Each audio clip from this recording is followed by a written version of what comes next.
Hello friends, my name is Ritesh Agarwal and I welcome you all to this particular episode of Decoded। आज हम बात करने वाले हैं एक बहुत ही इंटरेस्टिंग और कंट्रोवर्शियल और कंटेंशियस इशू की, जो NSE स्कैम है। देखो, ये जो स्कैम है इस बारे में आप लोग काफ़ी कुछ पढ़ रहे होंगे। चित्रा रामाकृष्णा, हिमालयन योगी, कोलोकेशन स्कैम, है ना, अलग अलग चीज़ों पे देखा होगा। मुझसे काफ़ी स्टूडेंट्स ने आके कहा कि सर ये मैटर कुछ उतना क्लैरिटी आ नहीं रही है, तो if you can make a video on this. तो ठीक है, हियर इट इज़। इस टॉपिक के बारे में आज हम सारी इन्फॉर्मेशन के बारे में बात करेंगे, जो इसका बैकग्राउंड है, क्या हुआ, क्यों हुआ, कैसे हुआ और क्या हो रहा है। ठीक है, और जब इस टॉपिक के बारे में आप देखेंगे तो ये मुझे काफ़ी एक इंटरेस्टिंग टॉपिक लगा, क्योंकि जिस तरीके से चीज़ें हुई हैं वो हम डिस्कस करेंगे तो आप खुद रियलाइज़ करेंगे कि क्या हो रहा है। ठीक है, तो हुआ ये कि अभी पिछले दिनों में हिंदू में न्यूज़ आई कि सीबीआई ने आनंद सुब्रमण्यम नाम के व्यक्ति को अरेस्ट कर लिया है NSE स्कैम से रिलेटेड, है ना। This is in general case, कार्रवाई काफ़ी टाइम से चल रही थी, बट आनंद सुब्रमण्यम के अरेस्ट के बाद थोड़ा सा इस इशू के ज़्यादा हवा लगी। तो CBI arrested farmer NSE group operating officer. क्या है आनंद सुब्रमण्यम? NSE के ग्रुप ऑपरेटिंग ऑफिसर है। ठीक है, इन्होंने एक ईमेल अकाउंट बनाया, जिस ईमेल अकाउंट को एक अज्ञात व्यक्ति यूज़ करता था। उस अज्ञात व्यक्ति को यहाँ रेफर किया जा रहा है हिमालयन योगी के द्वारा। ठीक है, और हिमालयन योगी को NSE की चेयरमैन एंड मैनेजिंग डायरेक्टर जो थी चित्रा रामाकृष्णा, वो NSE की सारी कॉन्फिडेंशियल इंफॉर्मेशन भेजती थी। ठीक है, और ये अज्ञात व्यक्ति हिमालयन योगी एक ईमेल आईडी के थ्रू चित्रा रामाकृष्णा से कॉन्वर्सेशन करता था। ईमेल आईडी है rijyajursam@outlook.com, है ना। देख करके आपको पता नहीं चलेगा, but it is a combination of 3 Vedas. यहाँ पर ऋग्वेद, यजुर्वेद और सामवेद, इन तीनों से इसने ये ईमेल आईडी बनाया है। ठीक है, तो अल्टीमेट कॉन स्टोरी है ये। ठीक है, चित्रा रामाकृष्णा जो NSE की मैनेजिंग डायरेक्टर थी बिटवीन 2013 एंड 2016, इसे क्वीन ऑफ द बोर्सेस कहा जाता था, यानी स्टॉक मार्केट की महारानी। ठीक है, पहली विमेन ऑफिसर या पहली विमेन मैनेजिंग डायरेक्टर जो किसी स्टॉक एक्सचेंज की थी, चित्रा रामाकृष्णा। ठीक है, बहुत ही पावरफुल लेडी। ठीक है, और ये क्या कहती है कि पिछले 20 सालों से ये जो भी डिसीजन ले रही है वो आ रहे हैं किन से? इन हिमालयन योगी से। तो जब सेबी ने इसकी जांच पड़ताल की और इनसे पूछा कि यार आप जो ये ईमेल पे ट्रांजैक्ट कर रहे हो, ये कन्वर्सेशन कर रहे हो, ये किससे कर रहे हो, तो इन्होंने कहा कि ये कोई सिद्ध पुरुष हैं जो हिमालय में रहते हैं और हिमालय से इनको गाइड करते हैं, इनको फिजिकली मिलने की ज़रूरत नहीं है। दो, इन्होंने कहा कि जीवन में ये एक बार इनसे फिजिकली मिली भी है, और ये जो हिमालयन योगी हैं ये इनसे ईमेल कॉन्वर्सेशन पे बात करते हैं, इनको बताते हैं किसको रखना है, किसको हटाना है, किसको कितने पैसे देने हैं, इनको कहाँ से घूम के कहाँ आना है, और पर्सनल कॉन्वर्सेशन भी कि आपके ऊपर ये हेयर स्टाइल अच्छी लगेगी, ये हेयर स्टाइल अच्छी नहीं लगेगी, आप और हम स्विमिंग पे चलेंगे। ठीक है, ये सारा ईमेल कॉन्वर्सेशन यहाँ पर चल रहा है, और इनके कहने पर इन्होंने आनंद सुब्रमण्यम नाम के व्यक्ति को एडवाइज़र नियुक्त किया। आनंद सुब्रमण्यम कौन था? ये एक छोटी सी कंपनी है, ट्रांससेफ सर्विसेज, जो कि सब्सिडरी है बामर लॉरी की, जो कि अगेन एक पब्लिक सेक्टर कंपनी है। इसमें ये भाई साहब कंसल्टेंट थे, तनख्वाह थी 14 लाख रुपए, और इनको NSE ने हायर किया कितनी तनख्वाह पे? 1.6 करोड़। 14 लाख से सीधे 1.5 करोड़।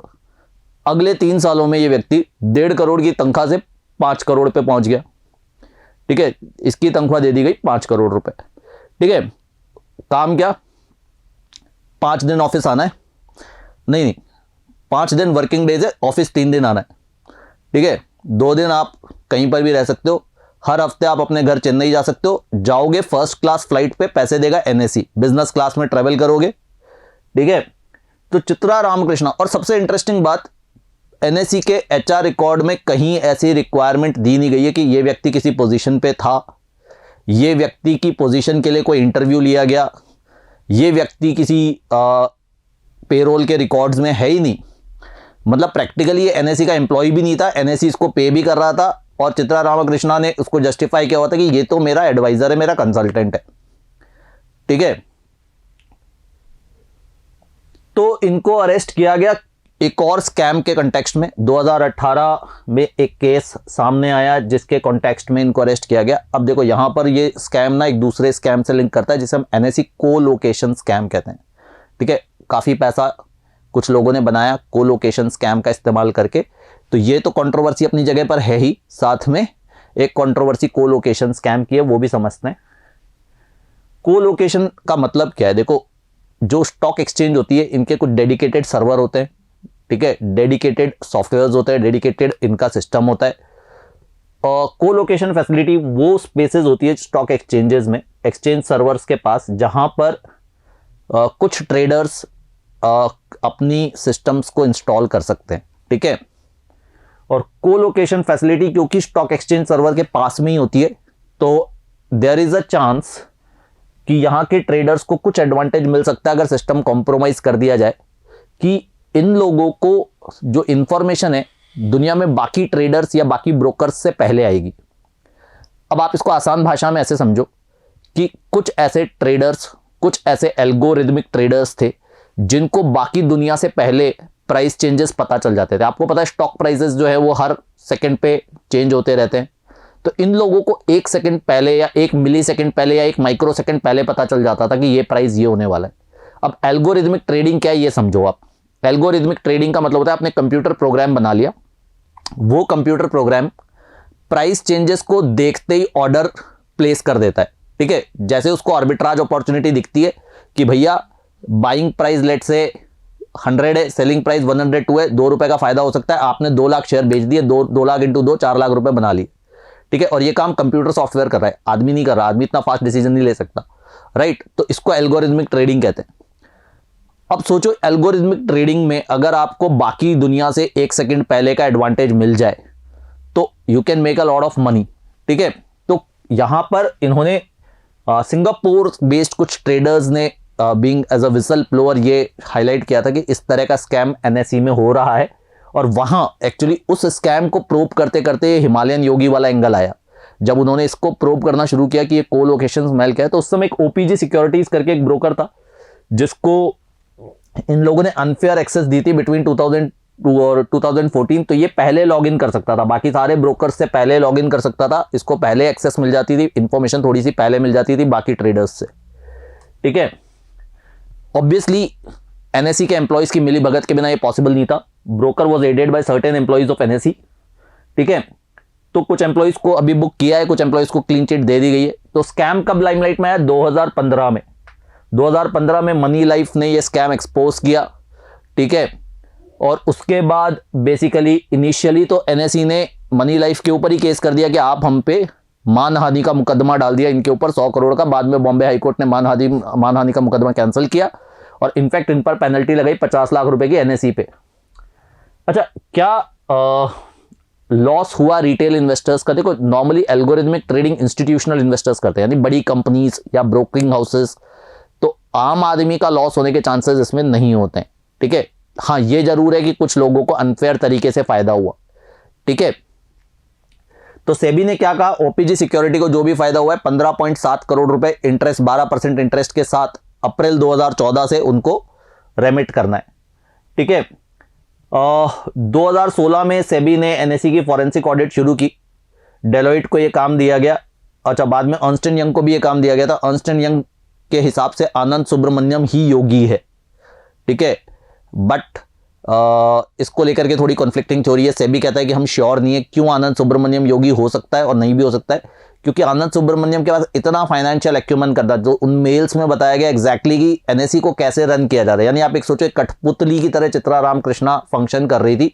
जो हिमालयन योगी कहता था उस तरीके से नेशनल स्टॉक एक्सचेंज का काम होता था। उसने NSE की लिस्टिंग तक पे गाइडलाइंस दी हुई है। तो उन्होंने कहा ये आनंद सुब्रमण्यम के बस की बात नहीं है, बट अर्न्स्ट एंड यंग के हिसाब से आनंद सुब्रमण्यम ही योगी है। फिर 2019 में सेबी ने NSE पे 625 करोड़ की पेनल्टी लगाई 12% इंटरेस्ट के साथ। ठीक है, रवि नारायण और चित्रा रामकृष्णन जो NSE के फॉर्मर CEOs थे, उनको भी उन्होंने कहा कि 25% ऑफ उनकी सैलरी जो इस पीरियड में ड्रॉ की गई है उनको वापस देनी पड़ेगी। ठीक है, हाल ही में अभी लेटेस्ट में 3 करोड़ की पेनल्टी चित्रा रामकृष्णा पे लगाई गई है, 2 करोड़ की पेनल्टी रवि नारायण पे और 2 करोड़ की पेनल्टी NSE और आनंद सुब्रमण्यम पे भी लगाई गई है। ठीक है, तो ये एक स्टोरी थी। यहाँ पर मैंने आपको बताया कि बेसिकली उन्होंने हर तरह की इन्फॉर्मेशन जो है, देखो आप एनएससी का organisational structure, dividend scenario, financial results, human resources, ये सारी कॉन्फिडेंशियल डिटेल्स जो है चित्रा रामकृष्णा ने उस हिमालयन योगी को भेजी। और हिमालयन योगी के बारे में उनका जो स्टेटमेंट है वो मैंने आपको बता ही दिया है, ठीक है। तो again a very interesting and a very mysterious kind of, it more of a Bollywood plot, ठीक है, जिस पर शायद कल को कोई मूवी भी बन जाए तो कोई बड़ी बात नहीं है। बट व्हाट इज वरिंग, जो आपको और मुझे परेशान करने वाली बात है कि एनएससी जैसे सेंसिटिव इंस्टीट्यूशन पे इस तरह की चीज़ें इतने लंबे समय तक चली। ऑब्वियसली इनकी रेम्यूनरेशन कमेटी और किसी ने कोई आवाज़ नहीं उठाई। तो again this is not a very happy situation. अच्छा, इस केस से जुड़े हुए जो भी इंपॉर्टेंट फैक्ट्स थे, स्टोरी थी, वो यहाँ पर हमने कवर किया। आई होप इससे कुछ क्लैरिटी आपको मिली होगी। We will come up with another issue next week. Till then take care, goodbye, keep reading.